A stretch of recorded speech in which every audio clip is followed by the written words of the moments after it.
Hey, what's up, everybody? My name is Dr. Strong, and today we're going to be covering 10 foods that cause inflammation that you should definitely be avoiding in your diet, and just what those foods do, what they are, where they're commonly found, and how you can take action today to start feeling better. So, if you don't know about me, my mission is to help as many people as possible overcome their chronic health conditions so that they can have the highest quality of life as possible.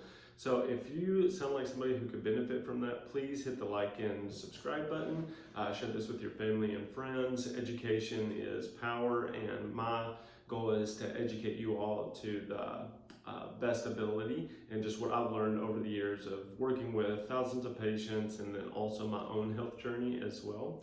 And so today we're going to be talking about these 10 inflammatory foods that are almost non-negotiables when it comes to fixing whether it's chronic inflammation, an autoimmune issue, digestive issues, brain fog, weight gain, depression, anxiety. These are highly correlated into these foods, and they are your typical SAD diet, which is the standard American diet.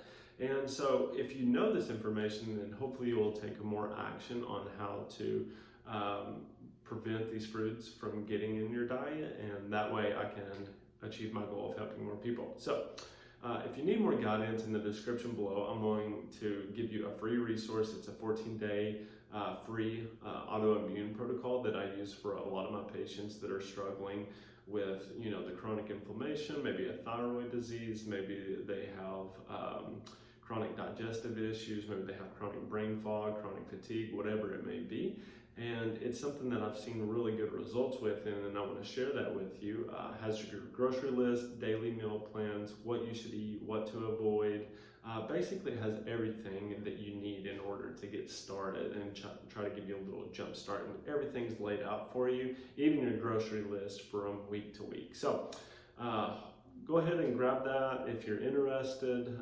All you need is your email, and then you'll get that right to your email. And then if you have any questions, just reach out. But let's go ahead and dive into the 10 foods that you should definitely be avoiding in your diet every day. The first one is table sugar. So sucrose and high fructose corn syrup. Now, if you look on the labels of almost any processed food, they have some sort of corn syrup, cornstarch, high fructose corn syrup. And this is actually one of the worst things that you can eat, especially if you're already prone to insulin resistance, diabetes, or just blood sugar issues. So fructose in excess levels has been linked with a multitude of chronic health conditions. So cancer, fatty liver disease, diabetes, dementia, and the list goes on. So we want to make sure that we're avoiding these as much as possible. So being aware of that and looking at your labels for those additive sugars, fructose, sucrose, maltodextrin, high fructose corn syrup, cornstarch, those will really spike your blood sugar and cause issues later on. Corn will actually steal niacin or B3 away from you, and that is a very important B vitamin that is critical for hormonal health, especially in general. And so if you're constantly inhibiting that pathway or stealing away from it, then hormonal issues are more prevalent. So number 2 is trans fats, and these are artificially created and can cause inflammation in the fatty tissue specifically. So if you have a lot of inflammation around the gut, then a lot of the times it can be that maybe you're eating too many trans fats. And this is what allows baked goods to stay fresh for so long. And do you think that it's necessarily good, especially if you're not having consistent bowel movements, that is sitting in your stomach? Probably not, right? So this is found in French fries. I know everybody loves French fries, margarine cakes, muffins, and donuts. And these are very hard to break down and will actually cause you to become constipated if you're not already. So if you are constipated, check out some of my other videos. There are ways to remedy this, but you definitely want to be conscious about how many trans fats that you're consuming. So number 3 is refined carbohydrates, and this is where the food is actually stripped of all nutrients. And these foods typically have a higher glycemic index, meaning that they're going to spike your blood sugar up. So if you get really jittery for a little bit of time, but then you crash down, this could be a big issue. And this will cause jitteriness, anxiety, and then you'll get what's called a rebound hypoglycemia, just kind of like I was describing, is you'll feel really good for a minute and then you'll crash out and feel like you need to go take a nap. So if that sounds like you, definitely check and see if you're eating too many refined carbs. These are primarily found in breads, pastas, cookies, candies, cereals. And you just want to replace these with fruits and vegetables. You want to try to get something that's a little bit lower on the glycemic index so that you're not getting those rebound spikes. So you can add an apple in, you can add a banana, you can add like berries, you can add some like broccoli and hummus or carrots and hummus are really good substitutes for that. Number 4 is processed meats, and these are associated with cancer, colon cancer, heart disease, and diabetes. And these include bacon, sausage, deli meats, ham, and jerky. So a lot of these have nitrates in them, which can be very cellular toxic to your body, and they can also dehydrate you very fast because a lot of these contain a lot of sodium. So if you're getting like chronic headaches, if you're not drinking enough water, if your urine is constantly yellow, then that can be a real big sign of dehydration. So you want to try to avoid these. Now, there are instances where you can eat bacon and sausage. You just need to be aware of, do they have nitrates, do they have additives in them that are helping them be preserved, just kind of like the carbohydrates when they have trans fats added to them, that they're using that for a longer shelf life. So be very careful about that. Just make sure it's a clean source, like heritage pork or anything like that are definitely good things to look at when you're trying to navigate that. Number 5 is MSG, and this is a food additive that triggers inflammation in the brain, monosodium glutamate, and glutamate is actually excitatory to the brain, so that's why when you eat Chinese food, you just want more and more and more, no matter how full you are. And so this can actually be very toxic to the brain because you're just stimulating it over and over again, and then you'll feel really bad the next day or the next couple of days. But then you want more and more of it, so it's a very addictive supplement, and that's why they use that in a lot of the foods, especially like ramen noodles, Chinese food, some of your spices. So you want to be sure to be checking about that, especially if you have kids and they're like going crazy all the time. Look at how much MSG they're consuming because that could be the issue. So this is really found in prepackaged soups, meats, Chinese food, and even spices. And then number 6 is gluten, and gluten can cause joint pain, especially if you have leaky gut. So I talk about leaky gut a lot on this channel and just how to fix that. So if you want, the first step is to check out the free diet that I have below. That can give you a good start. And then just ask some questions. There's some videos I have later on about supplements that you can take, and then just things that you can do in order to heal your gut so that you can get the optimal function out of it.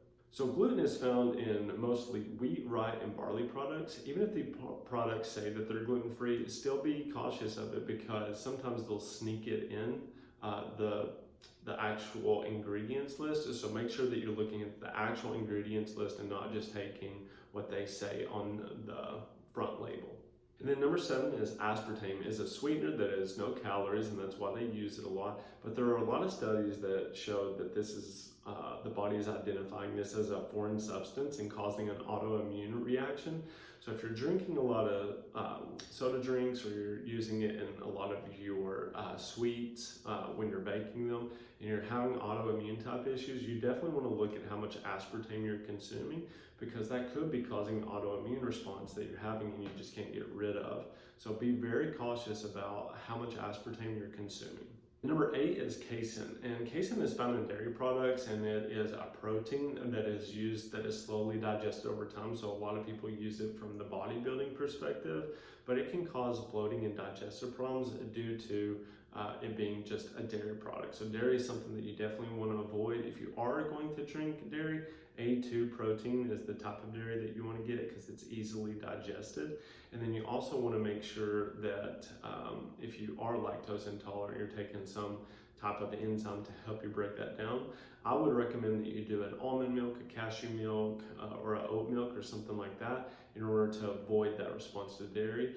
I used to work out with Rich Froning, who was the fittest man in the world 4 years in a row, and he was getting chronic joint pain, and by simply cutting out dairy, he was able to eliminate a lot of his joint pain. So that was pretty something interesting to see, as such a high-level athlete notice such a big difference with cutting out dairy. And then vegetable oils and seed oils, these contain a lot of omega-6 fatty acids. Now, while you want a ratio of omega-6 to omega-3 to be very, very balanced, it can cause free radical damage in the body and cause chronic inflammation. So you want to be very careful about how often you're using those. You definitely want to try to use like an olive oil or a coconut oil instead to cook with, because those contain higher omega-3s and less omega-6s, and they don't cause the free radical damage that you get with the vegetable and seed oils. And then finally, number 10 is alcohol. And higher alcohol consumption, which is 2 drinks for men and 1 for women, this places stress on the liver, which is responsible for detoxing the body, but it's also responsible for a lot of the biotransformation of your hormones. So if you're adding more stress onto the liver, it can't go through these processes where it has to focus on detoxing the alcohol, which can actually be very inhibitory to biotransformation of hormones, actually producing glutathione, which is a very powerful antioxidant in your body, and basically helping with your digestion. So there are a lot of things that alcohol will actually inhibit. So if you're consuming a lot of alcohol, you definitely want to be careful about just how much you're taking in, because it can place too much burden on the body and cause energy issues later on. So just to recap, the 10 foods that you should definitely be avoiding, which are table sugar or refined sugar, high fructose corn syrup, trans fats, refined carbohydrates, processed meats, MSG, gluten, aspartame, casein, vegetable oils and seed oils, and alcohol. So thank you so much for watching this video. I hope that it has been insightful and helpful along your health journey. If you have any questions or comments, please just post them below or reach out to me. And like I said, don't forget that there is a 14-day free program below in the description that you can use in order to get your health journey kick-started, so that you have everything done from you: grocery list, meal planning every day, what you need to eat, what you need to avoid, and just see if you feel better. It's only 14 days. Give it a shot. What do you have to lose besides a few pounds? And I will see you next time. Thank you for watching. Please don't forget to like and subscribe to this channel and share it with your family and friends. And I will see you all next time. Bye.